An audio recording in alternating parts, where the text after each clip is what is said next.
There were inside of the inner circle of the Third Reich during World War II a number of women who worked for the Fuhrer, and they served the dictator in many different roles. Some, such as his cook, Constance Manziali, would remain with Hitler even during the final days of the war, and she would then go missing, and today Hitler's cook's body has never been found. Presumably she became a victim of the Soviet brutality in the burning ruins of Berlin. But one of his private secretaries would give us one of the best accounts of what happened inside of the Fuhrer bunker in the final days of the war in Europe. Traudl Junge was the youngest of a group of women employed by Hitler in a secretarial role, performing duties such as typing up orders and commands, and she in particular was a woman who typed up Hitler's last will and testament. But there were 3 other women who were secretaries of the Fuhrer, and they had relatively different lives following the fall of the Third Reich. In this video we look at what happened to Hitler's secretaries after World War II. To support our channel, please make sure to subscribe. Now, what jobs did Hitler's secretaries do? Hitler had a fleet of staff who waited on him hand and foot, and as an important politician, he needed a number of secretaries who would document his orders, write down commands, and also type out briefing notes for the war cabinet meetings that occurred daily. But they were also a staple of the inner circle, and wherever Hitler went, then his fleet of secretaries went with him, as did their equipment. They were a vital part of keeping the government moving and running, and they were also involved in communications. Hitler insisted that his secretaries were all women, and they were all rather similar in their appearances, ages and mannerisms. They were all rather submissive too, and their place was not to give advice or talk to Hitler about matters involving the war, but they were very valued members socially of the inner circle, and it was almost on a daily occurrence that Hitler ate his lunch with his secretaries, and he enjoyed their company very much. But as the war came to an end, Hitler from January 1945 remained inside of his Fuhrer bunker, the underground complex in the heart of Berlin, next to the Reich Chancellery. Because he was still commanding the war effort and was still the Fuhrer, work needed to be done each day for the secretaries, so they were needed inside the complex. They worked inside of different rooms and would type all day long. Now, one thing to consider is that we're not looking in this video at Hitler's personal secretary Martin Bormann, who ran the domestic side of Hitler's life, and Bormann had control over all domestic matters and controlled who had access to Hitler and who didn't. What we will now do is look at the fates of the different female secretaries of Hitler. Traudl Junge was the youngest secretary, and she was born in Munich in March 1920. She dreamed as a young woman of being a ballerina, but her job could not have been further from this. She was not accepted by a dance school, and she then trained as a secretary, and when she heard about a job opening up in the staff of the Reich Chancellery, Traudl Junge applied for this. She then worked for Hitler in December 1942, and she said, "I was 22 and I didn't know anything about politics. It did not interest me." Junge said decades later, adding that she felt great guilt for liking the greatest war criminal ever to have lived. She also claimed that, "I admit I was fascinated by Adolf Hitler. He was a pleasant boss and a fatherly friend. I deliberately ignored all the warning voices inside me and enjoyed the time by his side, almost until the bitter end. It wasn't what he said, but the way he said things and how he said things." Traudl Junge was married to a Waffen-SS officer, Hans Hermann Junge, who was a valet who served inside the inner circle too, and he died fighting in France in August 1944. Traudl Junge worked all over Hitler's headquarters, in the Berghof, the Wolf's Lair, and also in the Fuhrer bunker. She remained within the bunker from January 1945 and was there whilst the Battle of Berlin erupted. She continued to type out orders and letters for the Fuhrer, and they had lunch together most days. She heard Hitler confess during one of these lunches that he wanted to make sure that his body did not fall into Soviet hands, and that he would die inside of the bunker by gunshot. Now, Junge's most prominent job was to type up Hitler's last private and political will and testament, the day before Hitler died. In this, the Fuhrer dictated what would happen after his death. This document was signed at roughly 4 a.m. on the 29th of April 1945. It stated that Hitler's art collection was to be left in a gallery in his hometown in Linz, and his sentimental objects were to his brothers and sisters, and he also thanked his secretaries, housekeeper, Eva Braun's mother, and anything else of value was to be given to the Nazi Party. His political testament outlined what would happen to the structure of the Third Reich, appointing Karl Dönitz as the new head of state.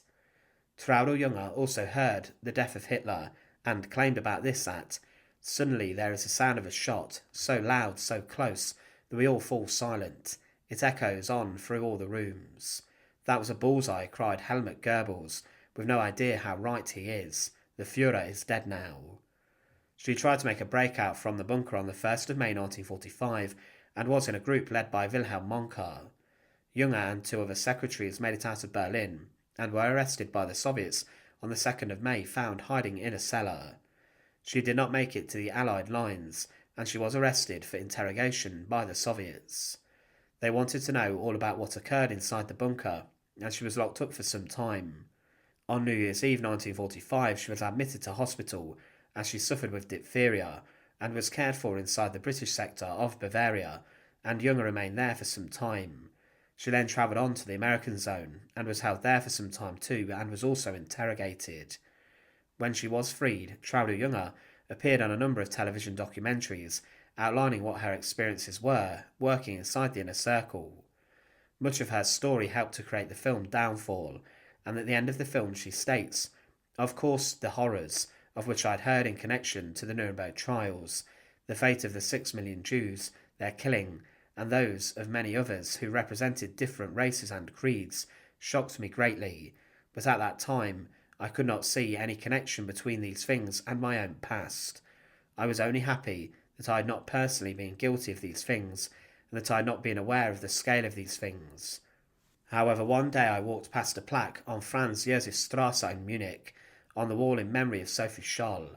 I could see that she had been born in the same year as I, and that she had been executed the same year I entered Hitler's service. And at that moment I really realised that it was no excuse that I had been so young. I could perhaps have tried to find out about things." Traudl Junge died from cancer in Munich at the age of 81 on the 10th of February 2002, and before her death she claimed, "Now that I've let go of my story, I can let go of my life." Christa Schroeder was born in March 1908, and she was a shorthand typist inside of Munich, specifically inside of the Sturmabteilung, the Brown Shirts' High Command. Here she got to know Hitler in 1933, and after his appointment to Chancellor, he took a great liking to her and hired her for himself. She worked a lot from Hitler's Eastern Front headquarters known as the Wolf's Lair from 1941 until November 1944.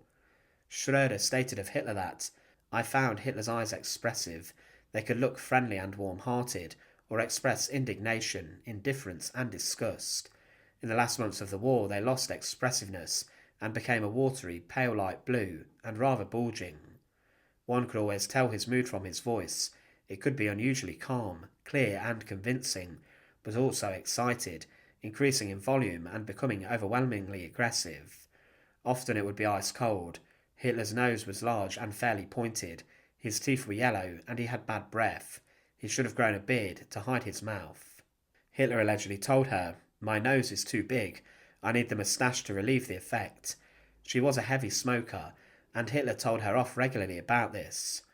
Hitler became very dependent on Christa Schroeder, and he even prevented her leaving his employment at one point. She said of her daily work that, as a rule, Hitler would be standing at or bent over his desk, working on the punchlines for a speech, for example. He would often appear not to notice my presence. Before the dictation, I would not exist to him, and I doubt whether he saw me as a person when I was at my typist's desk. A while would pass in silence, then he would close in on the typewriter and begin to dictate calmly and with expansive gestures. Gradually getting into his stride, he would speak faster. Without pause, one sentence would then follow, another while he strolled around the room.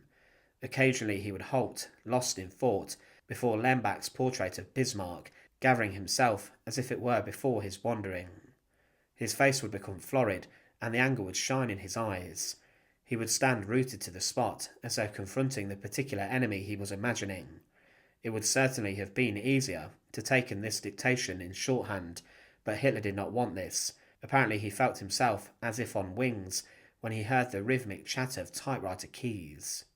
When Hitler went to the Fuhrer bunker in Berlin, Schroeder went with him, and she was one of those who had lunch with him often. On the 20th of April 1945, during the Battle of Berlin, she was one of a number in the bunker who were ordered to leave Berlin by aircraft for the Obersalzberg-Birkhoff region. Also on the flight was Theodor Morell, Hitler's quack doctor, and Bormann's brother. The flights successfully managed to get out of Berlin, and she was arrested on the 28th of May 1945. One of her interrogators claimed that she was a rather stupid, dumpy, and an ardent Nazi. Christa Schroeder was released from prison in May 1948, and she told of her experiences. On the 29th of June 1984, at the age of 76, inside of Munich, she died. Johanna Wolf was born in June 1900, and she worked as a secretary for a number of Nazi officials before she joined Hitler's own staff in autumn 1929. She worked as a typist and was a member of the Nazi Party. She also performed work for Rudolf Hess and became a senior secretary after Hitler secured his power. Hitler referred to Johanna as Wolfin, and he called her a she-wolf. She was one of the best sources of information on Hitler, and she lived at the Wolf's Lair too, but then also travelled around like the others. It has been claimed that she was easier to work with than the other secretaries. Hitler's personal escort doctor Karl Brandt claimed that Fräulein Shroeder was a different kind of person than Fräulein Wolf. At the beginning of this war, the pair alone handled all of Hitler's secretarial business. She, Shroeder, speaks her mind. Clever, critical and intelligent, Shroeder had a turnover of work which no other secretary ever matched, with Johanna Wolf being the opposite.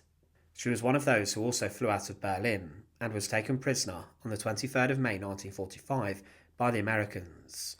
She was locked up with Christa Schroeder until January 1948, and she lived in Munich, dying there in June 1985 at the age of 85. Wolf stated at the end of the war that she believed it was her duty not to reveal any information about Hitler, and she was incredibly loyal to him. She also wanted to die with him in the bunker, but he insisted she leave to care for her 80-year-old mother, forcing her out of the bunker. She also later said she was not aware of all the terrible things Hitler had done during his time in power. Gerda Christian obtained her role inside of Hitler's inner circle in 1937 after his other secretaries complained they had too much work to do, and she was hired to help out.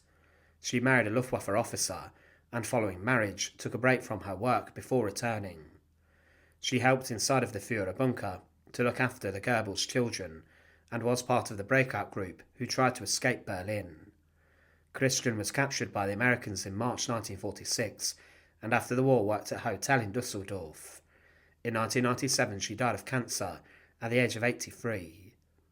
So all of Hitler's secretaries did manage to outlive the Second World War, and they after the conflict gave lots of information as to what happened in the final moments of the Third Reich. Thanks for watching. To support our channel, please make sure to subscribe, and once again, thank you so much for watching.